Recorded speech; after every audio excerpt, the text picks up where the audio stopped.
वो कहते हैं ना कि बीएसई यानी कि नाम ही काफ़ी है। स्टॉक मार्केट में वो कौन होगा जो नहीं पहचानता है। फिर भी थोड़ा इंट्रोडक्शन में एक्सचेंज का आपको दे दूँ। 1875 में हुई थी इस एक्सचेंज की शुरुआत, ये आपको सबको पता है, लेकिन जो नहीं पता है या कम लोगों को पता है वो बताऊँ। 6 माइक्रोसेकंड यानी कि 1 सेकंड में जो अलग अलग माइक्रोसेकंड बनते हैं, 6 माइक्रोसेकंड की स्पीड के साथ एशिया का पहला और दुनिया का सबसे तेज स्टॉक एक्सचेंज है बीएसई। और बीएसई में आप equity, currency, debt instrument, derivative और म्यूचुअल फंड में ट्रेडिंग और इन्वेस्टमेंट्स कर सकते हैं। बीएसई का स्टार एमएफ देश का सबसे बड़ा online mutual fund trading platform है और इसके जरिए 27 लाख से ज़्यादा ट्रांजेक्शन अब शायद बढ़ भी गए होंगे, हर महीने प्रोसेस किए जाते हैं। और 2017 में बीएसई देश का पहला लिस्टेड स्टॉक एक्सचेंज भी बन चुका है। जी हाँ, लिस्टेड है भाई, आपको पता ही है, किसको नहीं पता, जी बिजनेस के सारे दर्शक जानते हैं। और दुनिया भर के लिस्टेड स्टॉक मार्केट जितने भी जो भी एक्सचेंजेस लिस्टेड हैं उनमें वैल्यूएशन और प्रीमियम के मामले में बीएसई नंबर 1 है। आइए मुलाकात करवाते हैं आपकी बीएसई के एमडी और सीईओ सुनीरामन राममूर्ति सर हमारे साथ कार्यक्रम में हो रहे हैं शामिल। आप कॉस्ट अकाउंटेंट है, आपने बैचलर ऑफ साइंस की डिग्री हासिल की है, इंडियन इंस्टीट्यूट ऑफ बैंकर्स के भी आप मेंबर रहे हैं। 38 साल से ज़्यादा लंबा गहरा अनुभव आपका कैपिटल मार्केट्स का है। एनएससी के साथ काफ़ी शुरुआती दिनों से राममूर्ति सर जुड़े थे, 20 साल तक कई बड़े पदों पर काम किया। इसके अलावा bank of America, IDBI, SBI, IOB जैसे दिग्गज इंस्टीट्यूशंस के साथ काम करने का अनुभव रहा है। और अब बीएसई के एमडी पद के तौर पर लगभग सेकेंड एनिवर्सरी हो रही है। जनवरी 2025 में 2 साल पूरे होंगे। राममूर्ति सर, बहुत बहुत स्वागत है आपका। धन्यवाद समय देने के लिए सर, स्टूडियो में आने के लिए। सबसे पहले आपको, बीएसई की पूरी टीम और बीएसई के करोड़ों निवेशकों को नए साल की बहुत बहुत शुभकामनाएं।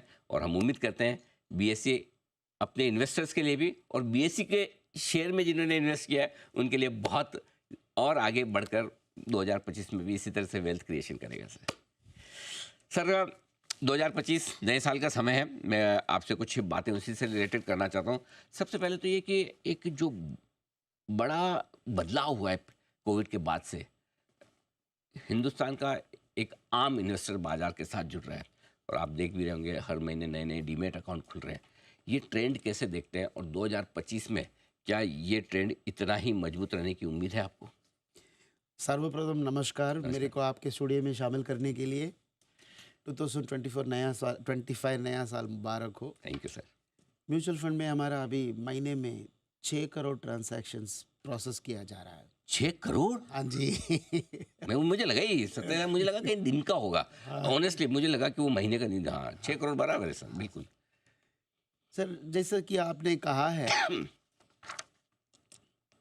गए पिछले सालों में कोविड को सामने करने के बाद वैश्विक राजनीतिक अनिश्चितताओं को भी सामने करते हुए भारत आज ऐसे एक मोड़ पे, अद्वितीय, अद्भुत, अनोखी मोड़ पे खड़ी है। प्रगति के ओर इतना तेज रफ्तार पकड़ के बढ़ रही है। नीति निर्माताओं हमारा ऐसे पॉलिसीज बनाते आ रहे हैं जिसकी वजह से ये बढ़ोतरी मुमकिन होते जा रहा है। जी। सदियों पुराना भारत एक युवा देश है। 60% से ज्यादा इसमें आम अदा करने की जो आयु की श्रेणी है उसमें शामिल होने वाले लोग इसमें हैं। तो आज नौकरी मिल रहा है उन लोगों को, वो कमा रहे हैं, कंजम्पशन को बढ़ा रहे हैं, सेविंग्स को बढ़ा रहे हैं। घरेलू बचत से 7% आज राइट आर्थिक असेट्स में बदला जा रहा है। ये तो विश्व के परिस्थिति को देख के इसको देखेंगे तो ये आंकड़ा बहुत कम है। जी जी। 20% होने की संभावना। अगर ऐसे हो जाए, फिनेंशियल असेट्स का जो डिमांड होगा वो और बढ़ेगा। Right sir. उसका पूरी करने के लिए कैपिटल फॉर्मेशन, नया नया कंपनी को शामिल होना, नया उद्योगपतियों का आना, ये सब जरूरी है। हमारा जैसा आज नीति नेताओं ने नीतियां बनाते आ रहे हैं, यही कंटिन्यू करते रहेंगे। भारत देश एक विकसित होने का सब सामग्री शामिल है इंडिया में। वो सामग्री काली नहीं रहेगा, वो मुमकिन भी बनेगा। ये ख्वाब नहीं रहेगा, ये हकीकत बनेगा। ठीक बात। तो ये हमारा उम्मीद है सर। बिल्कुल, और उम्मीद करते हैं सर 2025 में ये सब कुछ होगा भी। आपके शेयर होल्डर्स के लिए 2024 तो ड्रीम साल है। वैसे तो 4 साल से पिछले मतलब मेरे ख्याल से जब हमने भी 250-260 रुपए एडजस्टमेंट के बाद का वो जो प्राइस है रिकमेंड करना शुरू किया, वहाँ से स्टॉक 3-3.5 साल में सर 20 गुना हो चुका है।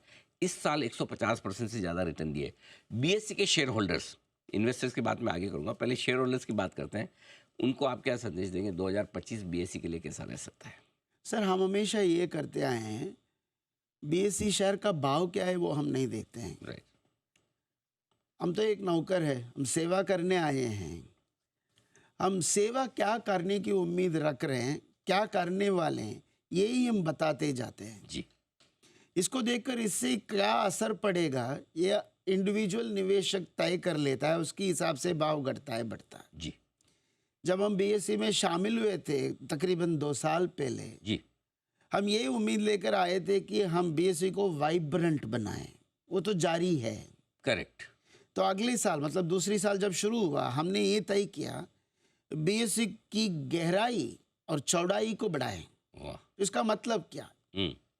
ज़्यादा से ज़्यादा जो हो सके प्रोडक्ट लाएंगे, निवेशकों को लाएंगे मार्केट में सही तरीके से जो ट्रेड कर सके। मोर एफपीआईज होना चाहिए, मोर मेंबर्स बीएसई पे आना चाहिए। 8 मेंबर से शुरू हुआ बीएसई का डेरिवेटिव सेगमेंट, जी। आज तकरीबन 475 मेंबर्स है और भी उम्मीद करते हैं कि 600-700 हो जाए। जी। आज 200 एफपीएस हमारे साथ जुड़े हुए हैं, कम से कम और 300 को जोड़ना है। तो ये लंबा गहराई और चौड़ाई की बात जो है वो दूसरी साल का था। अब तीसरे साल में हम ये सोच रहे हैं एक नया चीज लेकर आ रहे हैं हम, प्रसन्नित ग्राहक। ओहो। ये क्यों बोल रहे हैं हम हैप्पी प्रसन्नित इन्वेस्टर, ग्राहक? Happy customer. हाँ जी, डिलाइट, कस्टमर डिलाइट। डिलाइट। ये क्यों हम बता रहे हैं? जी। आज भारतवासी बहुत पढ़ा लिखा है। हमारा युवक ना इतने विश्वविद्यालयों में जाकर पढ़ के आते हैं, उनका ज्ञान बहुत है। एक ज्ञान से क्या करते हैं, विदेशों में जाके भी नौकरी करते हैं। बहुत सारे लोग आज विदेश में नौकरी करते हैं, उधर कमाते हैं, उधर इन्वेस्ट करते हैं। तो आज अगर हम देखेंगे तो भारत के जो भी स्टॉक एक्सचेंजेस है और भारत का जो कैपिटल रिक्वायरमेंट है वो खाली भारत के अंदर से नहीं, भारत के बाहर से भी भारतवासियों से आना चाहिए। तो स्टॉक एक्सचेंजेस आज किससे compete कर रहे हैं? लोकली compete कर रहे हैं? नहीं, ग्लोबली compete कर रहे हैं। करेक्ट। तो ग्लोबली compete करते वक्त क्यों कस्टमर मेरे पास आए, मेरा एक्सचेंज में, मेरा देश में क्यों आए? तो अगर आना है वो प्रसन्नित ग्राहक बनना चाहिए। तो उसके लिए मेरे को कस्टमर टच पॉइंट क्या है, आज कस्टमर का एक्सपीरियंस क्या है, उसमें क्या उनको मुसीबतें आ रहा है। ईज ऑफ बिजनेस जो बोलते हैं देश भर में, मेरे छोटे से जगह से मैं जो देखूं, मेरा जो भी कस्टमर्स है उनको मैं प्रसन्नित कैसे करूं, उसके लिए कानून के अंदर जो जो बदलाव मेरे को लाना है वो करना, यही हमारा इस साल का।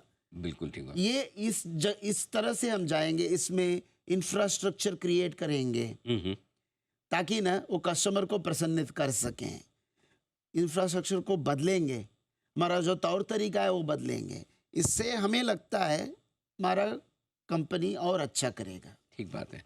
अच्छा, एक जो बड़ा मुद्दा रहा है 2024 में और टॉक ऑफ द टाउन भी था, पहले वायदा कारोबार में काफ़ी वॉल्यूम्स हुए वीकली एक्सपायरी को लेकर, उसके बाद अब वीकली एक्सपायरी बंद हुई है।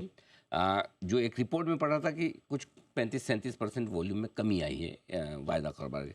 आप बताएं सर, बीएसई पर किस तरह का इम्पैक्ट पड़ा है वीकली एक्सपायरी बंद होने का, और इसे बीएसई कैसे निपटेगी? ये वायदा बाजार में बहुत अचानक कोविड के बाद बढ़ोतरी होती जा रही थी जी। तो रेगुलेटर्स का काम ही यह है कि निवेशक का सुरक्षा, और निवेशक का सुरक्षा को ध्यान पे रखते हुए ये इतना तेज रफ्तार से बढ़ोतरी जो हो रही है उसमें थोड़ा नियंत्रण पाने के लिए सेबी 6 निर्णय लिया था। राइट। उनमें से 2 लागू हो गया है, ये एक लागू होने वाला है और 2 फरवरी में होगा, द लास्ट वन अप्रैल में होगा। इसका संपूर्णता से क्या असर है अप्रैल के बाद पता चलेगा, लेकिन शुरुआत में अभी 30-40% का नोशनल में कटौती हुई है। ठीक बात है। लेकिन प्रीमियम का जो क्वालिटी है वो थोड़ा बढ़ रहा है। बीएससी की बात कर रहा हूँ मैं, क्योंकि बीएससी में पहले तो खाली एक्सपायरी और एक्सपायरी -1 डे में काम हो रहा था। जी। हम बहुत कोशिश कर रहे थे वो आगे वाला हफ्ता, उसके अगले वाला हफ्ता, पूरा महीने का कॉन्ट्रैक्ट, इसमें भी कारोबार हो जाए। जी। तो वो थोड़ा सा उसमें सफलता भी आ रही है। ओके। लोग समझ रहे हैं कि खाली एक हफ्ते ट्रेड करने से, एक दिन ट्रेड करने से ये नहीं मतलब होगा। वाली बात नहीं। ठीक इसका और प्रयोजन है, तो अगले हफ्ते का इसका मूल्य मान्यता है, तो वो लोग देख रहे हैं। तो इसलिए नोशनल में कटौती आ रही है, प्रीमियम को क्वालिटी इम्प्रूव हो रहा है। तो हमें ये मानना है कि अप्रैल तक हम देखेंगे इसका असर क्या है, उसके हिसाब से कारोबार चलेगा। एक स्पेस जहाँ पर बीएससी की बहुत स्ट्रांग लीडरशिप है, एसएमई, और काफ़ी छोटी छोटी कंपनियों को, छोटे एंटरप्रेन्योर्स को जो मार्केट से कैपिटल चाहिए वो रेज करने में बीएससी ने बड़ी मदद की है। वो कहते हैं हर अच्छे के साथ छोटी मोटी कुछ ना कुछ बुराई आ जाती है। कई सारे आईपीओ जो शायद कम क्वालिटी के रहे होंगे या लो फ्लोट होने की वजह से बहुत भर गए, बहुत बढ़ गए। हाल ही में आपने 2-3 कंपनियों पर एक्शन भी लिया है। एसएमई आईपीओ को लेकर सेबी भी बड़ी चिंतित है। बीएससी के क्या प्रयास है जहां जो निवेशकों का हित ध्यान में रखने के लिए आज से एसएमई सेगमेंट में? इसका 2 भाग से देखना पड़ेगा। एक है 6 करोड़ एसएमई कंपनीज है इंडिया में। अभी हम 1000 इन्वेस्ट किया है, तो दिल्ली बहुत दूर है।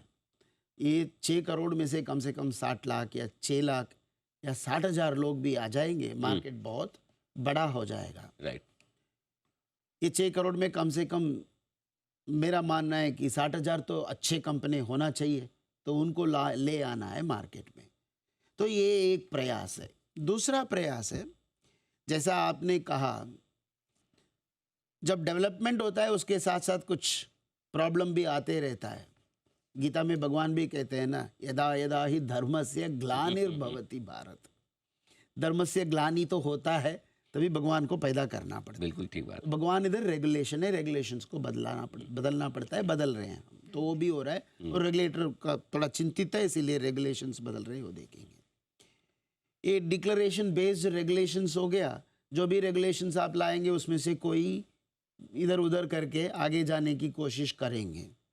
बीएससी की तरफ से ये वादा है, जब भी हो वो जैसा भी हो, अगर हमें कुछ प्रॉब्लम नजर आए, हम कठिन से कठिन निर्णय लेने में कोई भी पीछे हटेंगे नहीं, जरूर लेंगे।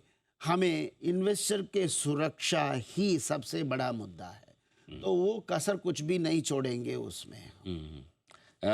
कुछ नए एक्सचेंजेस और रिवाइव करने की तैयारी में कल ही हम खबर पढ़ रहे थे। एमएससी भी अब फिर से एक्टिव हो रहा है।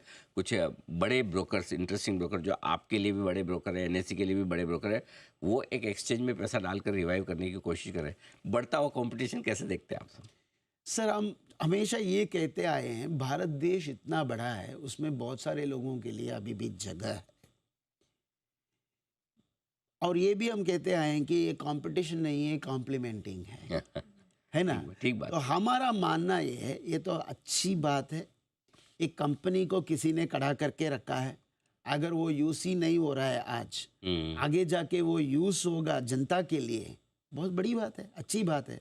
मार्केट में इतना ज़्यादा प्रोडक्ट अभी नहीं है, एक वीकली प्रोडक्ट ही रहा है, और एक वीकली प्रोडक्ट आता है वो सक्सेसफुल होता है, उससे जनता को कुछ फायदा मिलता है, इससे अच्छा क्या हो सकता है? ठीक बात है, अच्छा है। चलिए, कंपटीशन बढ़े तो चिंता नहीं।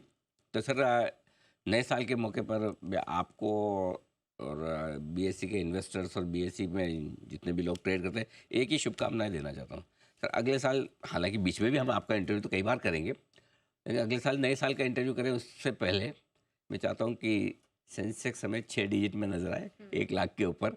ये हमारी शुभकामनाएं है आपके लिए, आपके सभी करोड़ों निवेशकों के लिए। बहुत बहुत धन्यवाद सर, समय देने के लिए, स्टूडियो में आने के लिए। बीएससी के एमडी और सीईओ सुंदरामन राममूर्ति सर बताते हुए अगले साल के लिए पूरा आउटलुक बीएससी की तरफ से।